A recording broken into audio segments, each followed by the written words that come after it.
After spending time with family in Green Cove Springs, Florida, we took inventory of our pantries. Food in the Bahamas has to all be shipped in, making it very expensive. So we head to Costco and all the grocery stores to get as much food as we can cram into our cupboards, refrigerators, and freezers. If everything goes as planned, it should take us 2 days to get south, where we'll jump offshore, and another day to arrive in the Bahamas, where we'll stay for 3 months.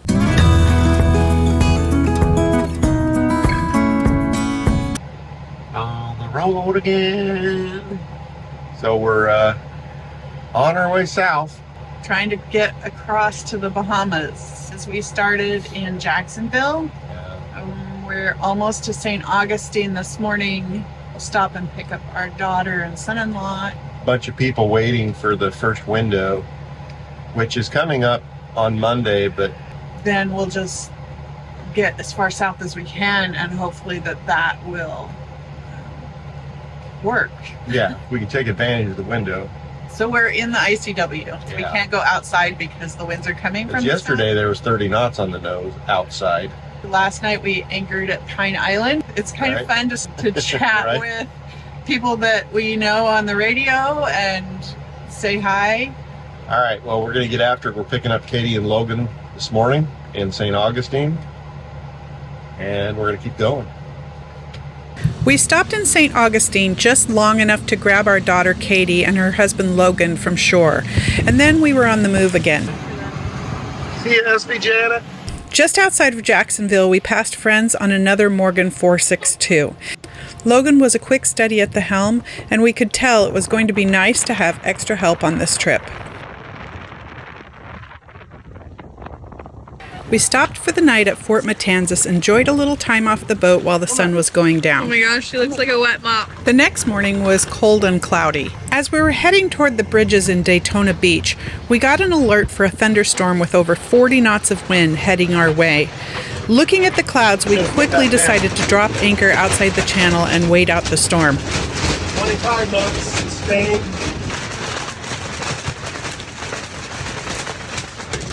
We were very happy with our decision as we saw gusts to 45 knots and watched other boats struggle in the channel. The waters in this narrow and shallow area got quite rough.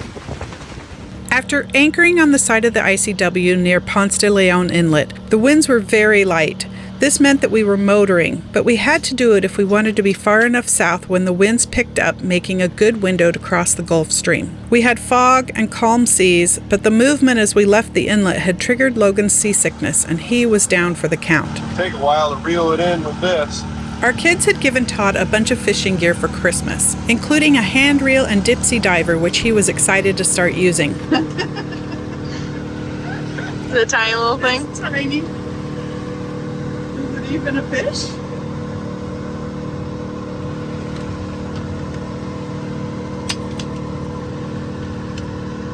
Yeah, that's a fish.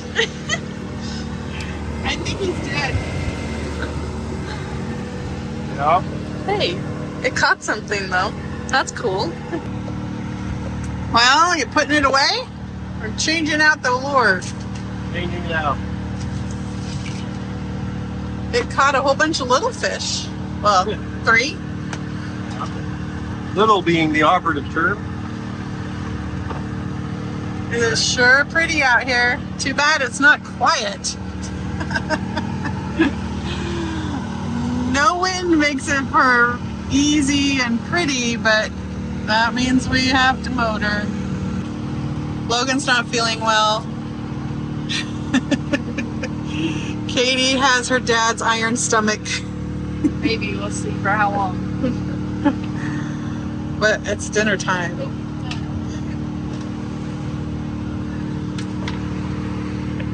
Here.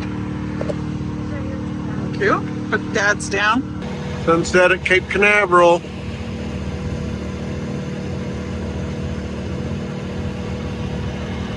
Goodbye, son. See you tomorrow. Well, Good morning, everyone. We are on our way, and we're probably 2.5 hours, 3 hours from cutting across the Gulf Stream, headed to the Bahamas, headed for, I think we're going to try to check in at West End. Right, babe? Yep. Unfortunately, we've had to motor for the last 24 plus hours because there's been no wind, but it was the only way to get far enough south to catch this window. We're still motor sailing just a little bit because I've only got 9 knots of wind. I'm at, what, 65 degrees? But we'll get there eventually, right? So that's what we're doing. We did catch a bluefish yesterday. That was nice. I haven't put out the trolling line yet this morning. I don't know if I'm going to just yet or not, but we're all in the period of having the watches and everybody's sleeping and the boat is a disaster because stuff's everywhere from people just laying down and crashing where they could. Now that the sun's up and people start waking up, we'll start getting things put back together. The temperature's up. It's over 70 degrees. I'm going to shed these clothes here in a minute because it's actually quite warm. That's actually a welcome change from all the cold we've had, huh, babe? Yes, it is. It was a night. We had, what did we see? We saw a rocket launch. Oh, yes, we saw the SpaceX launch. We saw the SpaceX That launch. was pretty cool, actually. It was super foggy for most of the day and most of the night, but that has burned off. It's been really good having Katie and Logan with us because having them do an extra watch gives us 4 hours on and 8 hours off. Doesn't ever work quite like that just because, like, I've been up since my watch with Todd for what, the last hour. I've been up and down because we shook out a reef and we put out the sail, head sail. So watches are, it's never hard and fast. You don't always get all of the sleep that you wish you were. So I'm thinking I'm going to go downstairs and get some more sleep. Is that good with you? Yep.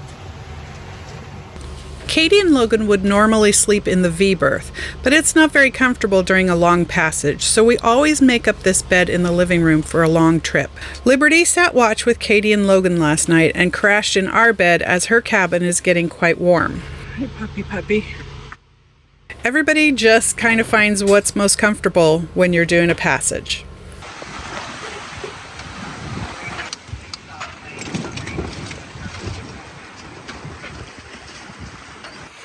This is what passages used to look like.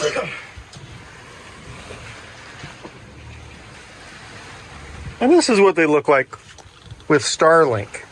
Except for Starlink just quit.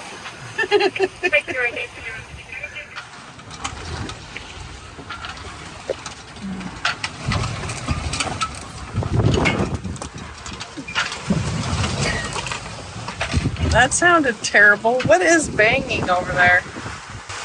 I think it's the up in the overhead bin over the sink.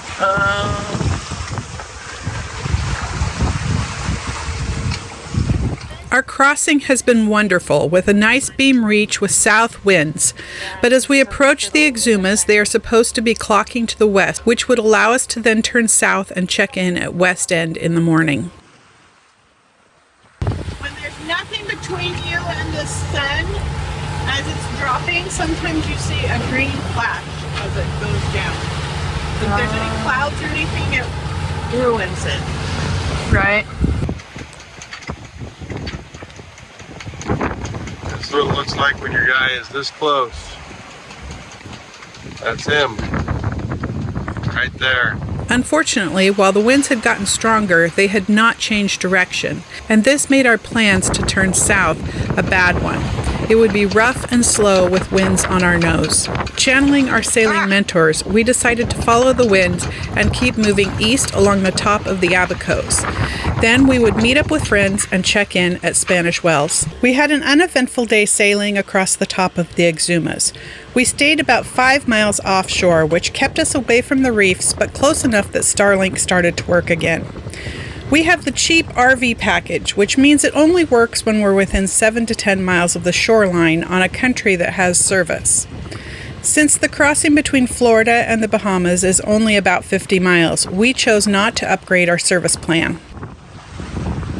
So we're going on our 4th day. We did 3 nights offshore. We should be arriving today. But I'm not sure we're going to get in before customs closes tonight.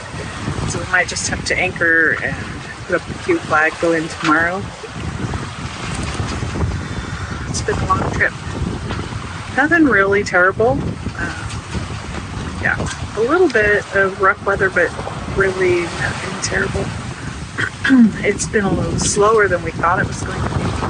Yesterday we were probably only averaging 4 knots. So, it's the extra day. It's probably not even that much extra. It's like maybe 4 or 5 hours slower than we thought. So good. Had a good time. It's really helped to have 1 extra slot in the rotation. So we're doing 4-hour shifts. So Todd and I both get 8 hours off. And then Katie and Logan take a shift together. We had one night that was really miserable. They were seasick and it was too rough to put new people out here in charge. So they pulled their weight yesterday and the first day. So it's been nice to have that extra help. I can definitely see how having more people in the shift rotation makes these kinds of trips a lot easier.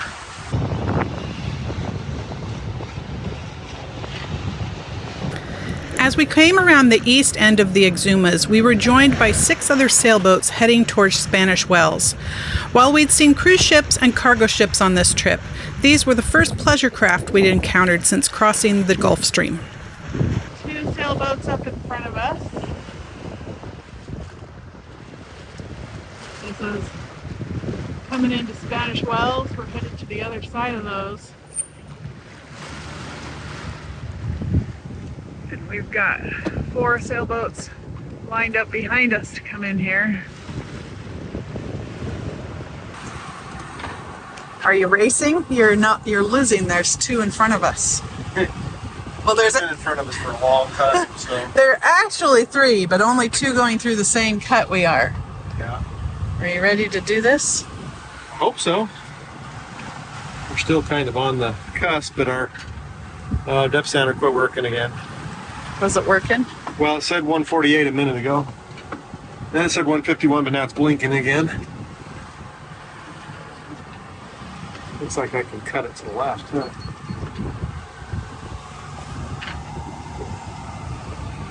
But we're racing not only some sailboats, but the sun is headed down. Overall, this was a great trip, but it confirmed to us what we have learned previously, that you need to be prepared for your trip to take twice as long as you expect. Because we couldn't get south sailing along the coast before our crossing, it took us 3 days on the ICW instead of 2. We didn't get as far south as we had hoped, so we had to make our crossing on the Gulf Stream further north. When we couldn't go south on the other side of the Gulf Stream, it added another 2 days to the trip as we adjusted our itinerary to fit the weather that we had instead of cursing it for not being as predicted. This is the realities of being a sailor and why it's very difficult to sail on a schedule. We've made it. It took us 3 nights and 4 days to go almost 400 miles. We are in the Bahamas and it is pretty out here.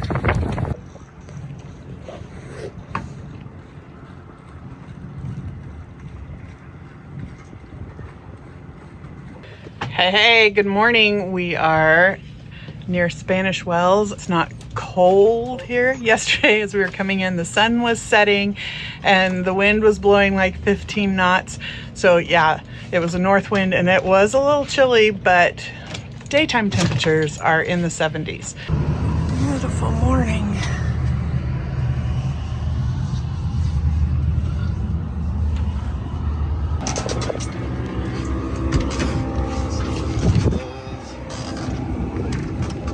What are we doing? What I should have done.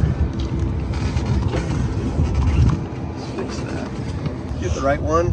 Don't zip tie those super tight because we're going to be cutting that thing off and replacing it, and then just roll it up and tie it at the back. What is that? It's a quarantine flag. It says you haven't checked in yet. You haven't? They used to check people for disease Oh. when they came into ports.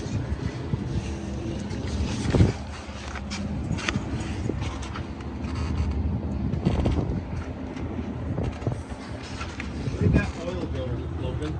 It's on the stove. Oh, it's on the stove? Yeah.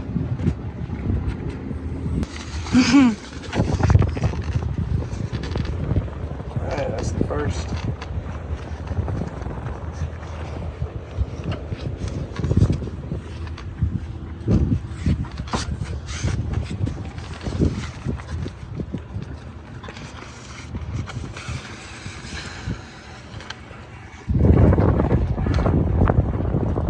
Nice.